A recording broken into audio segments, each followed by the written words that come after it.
മിന്നിത്തിളങ്ങുന്ന നക്ഷത്രങ്ങളും വ്യത്യസ്തമാർന്ന അലങ്കാരങ്ങളും കരോൾ ഗാനത്തിന്റെ അകമ്പടിയുമായി ഒരു ക്രിസ്മസ് കാലം വന്നണഞ്ഞു. എന്താണ് യഥാർത്ഥ ക്രിസ്മസ്? കണ്ണീരിന്റെ രാത്രിയായിരുന്നു യഥാർത്ഥ ക്രിസ്മസ്. യഥാർത്ഥ ക്രിസ്മസിന് കണ്ണീരിന്റെയും സഹനത്തിന്റെയും കഥ പറയാനുണ്ട്.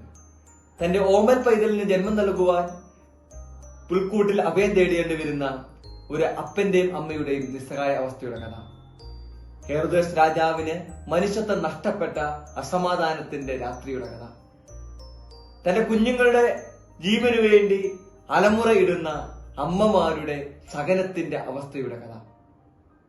നൂറ്റാണ്ടുകൾ പിന്നിട്ട് ആഘോഷത്തിന്റെയും ആർഭാടത്തിന്റെയും സന്തോഷത്തിന്റെയും ആഹ്ലാദത്തിന്റെയും സമയമായി ക്രിസ്മസ് പരിണമിച്ചപ്പോഴും ഈ കണ്ണുനീരിന്റെ കഥകൾക്ക് മാറ്റമില്ലാതെ തുടരുന്നു.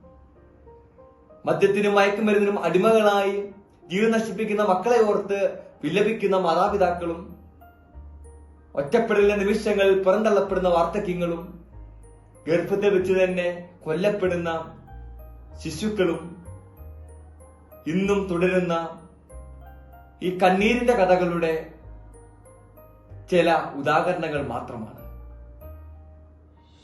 കാലിത്തൊഴുത്തിൽ പിറന്ന ക്രിസ്തുവിനെ പിൻചെല്ലുവാൻ ജ്ഞാനികൾക്ക് കിഴക്കുതിരിച്ച താരകം വഴികാട്ടിയായെങ്കിൽ നമ്മുടെ മിഴികൾ തുറക്കേണ്ടത് ഇന്നത്തെ ഈ ലോകത്തിലേക്കാണ്. മറ്റുള്ളവരെ കരുതുവാനും സ്നേഹിക്കുവാനും ആശ്വസിപ്പിക്കുവാനും മറ്റുള്ളവർക്ക് ഒരു നല്ല ഇടമായി മാറുവാനും നമ്മുടെ മനസ്സുകളെ ഒരുക്കാം. ഇതായിരിക്കട്ടെ നമ്മുടെ ക്രിസ്മസ്. ഈശോ നമ്മളെല്ലാവരെയും അനുഗ്രഹിക്കട്ടെ.